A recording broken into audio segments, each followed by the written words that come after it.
around here. Those rain chances are climbing. Today it begins around 30%, but you can see that by Saturday, those rain and storm chances climb to about 70%. It's not going to be a complete washout on Saturday. I don't think it's going to be raining all day long, but there's definitely going to be some very wet and stormy periods, and I'll walk you through that timeline. First, a quick look at how much rain we could see over the next 7 days. Not a lot of it. I think the majority of us sees about an inch of rain between now and Sunday, and then north of Interstate 10, you could see some higher pockets, anywhere from 2, maybe even 3 inches of rain. Some other good news, along with the rain chances climbing, we also have the pollen counts declining. Over the past few pollen counts, the last few days or so, those readings coming in yesterday just below 1,000, but you can see that it's slowly been trending downwards, and hopefully with the update coming in over the next few hours or so, we'll see that number also a little bit lower. But here are the 2 storm systems that will eventually bring us these cold fronts. The one on Thursday is already over California, and then the one over the weekend is still developing just to the south of Alaska. So that first of 2 storm systems, again, won't arrive until tomorrow. So we've got plenty of time to track any trends that the models might be pushing in our direction. A line of showers and thunderstorms tomorrow. But for today, it's going to be more scattered. And you can see those widely scattered showers this morning, mainly south of Interstate 10. Not seeing any raindrops from our cameras at this hour, but we'll keep a close eye on those rain showers and how they start to blossom as they move a little bit closer toward Houston. So right now we've got you with a 30% chance between now and, let's say, noontime.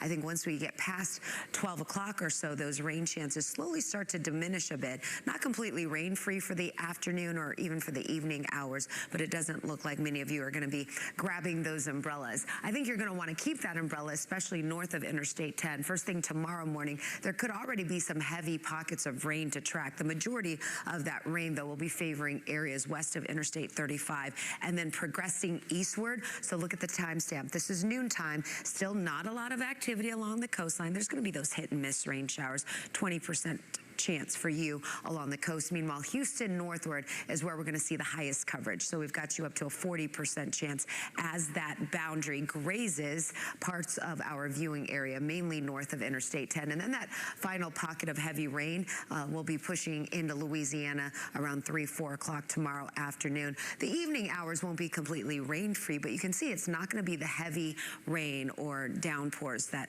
we saw a few hours before, earlier in the afternoon or so. So by Thursday evening, just some light spotty rain showers a possibility for the area. Temperatures are in the upper 60s to low 70s. We won't get really a break in this heat that we've been enduring until the cold front over the weekend passes through. So that will happen most likely Saturday evening. And you can see by Saturday morning, this frontal boundary should have some rain attached to it. So by noontime, a lot of that rain is going to be pushing southward between Waco and Austin. And then right now, the timing is still suggesting an evening frontal passage. So late overnight, Saturday and into Sunday morning. So ahead of that boundary, Saturday evening, like 7, 8 o'clock or so, things will be pretty soggy out there. If you're planning on heading out on the roadways, just be careful due to some of that heavy rain that could reduce visibility. And some of this rain could create some ponding on the roads, but majority of this rain does push offshore as we head into the afternoon hours. So that's why we still have about a 40% chance of seeing some wet weather Easter Sunday morning. Here's a flood risk potential for Saturday. It's not going to be widespread, but isolated ponding a possibility with some of those heavier pockets. That big drop in temperatures will be felt overnight. 50s to start on Sunday morning, maybe even grabbing a jacket in addition to that umbrella. And then you won't need the umbrella again by the afternoon. It's still cloudy with temperature readings in the upper 60s. The breeze that's blowing in behind that front could gust closer to 25 and 30 throughout the day, but then we lose a lot of that wind early next week. We bring back the sunshine, and we're going to keep some cooler conditions, at least for a few days next week, guys. All right, thanks, Elita. Arrives for the weekend, and the thinking still remains the same. We'll get a best chance of seeing some wet weather on Saturday, followed by a nice little drying trend, especially as we get into late Sunday afternoon and into the evening hours. So Easter weekend is not going to be a complete washout. Looking at our potential rainfall map, we're starting to see more color on this map, which is great news for us.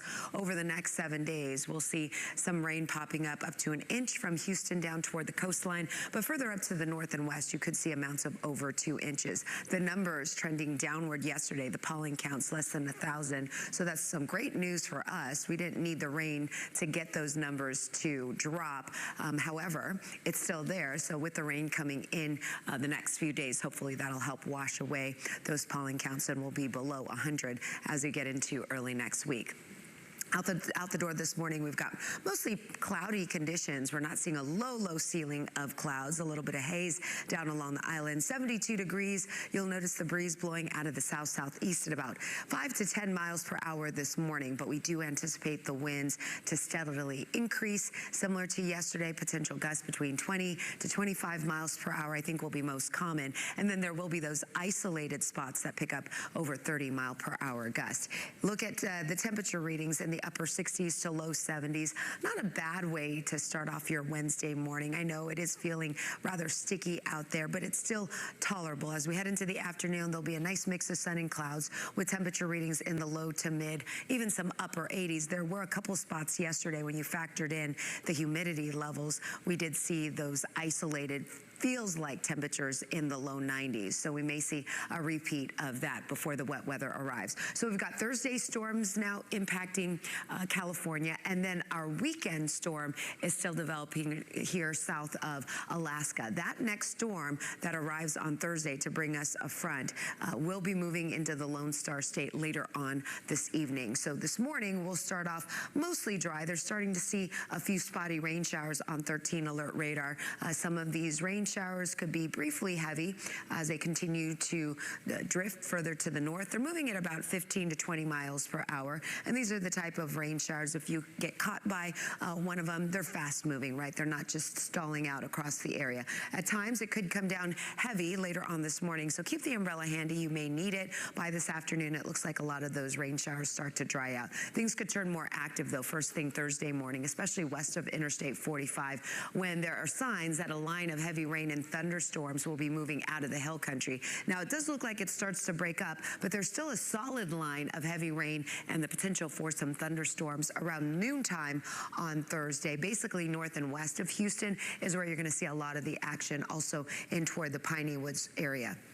Not much happening along the coastline. Your rain chances tomorrow slim, only at about 20%. But from Houston northward, we'll keep those rain chances anywhere from 30 to 40%. And then those rain showers will start to wind down. Still a few spotty showers into the evening hours. All right, fast forward to Easter weekend. And by Saturday morning, here comes our second, and this is going to be our stronger front. During the lunchtime hour, it's pressing across the central parts of the state. And then by the evening, we anticipate it pushing into Houston. So most of the day on Saturday, it's not completely rain-free, but most of the rain should stay away. It's during the evening. If you have evening or late night plans, that's when the rains could potentially, dampen some of those outdoor plans. You'll probably want to take them indoors.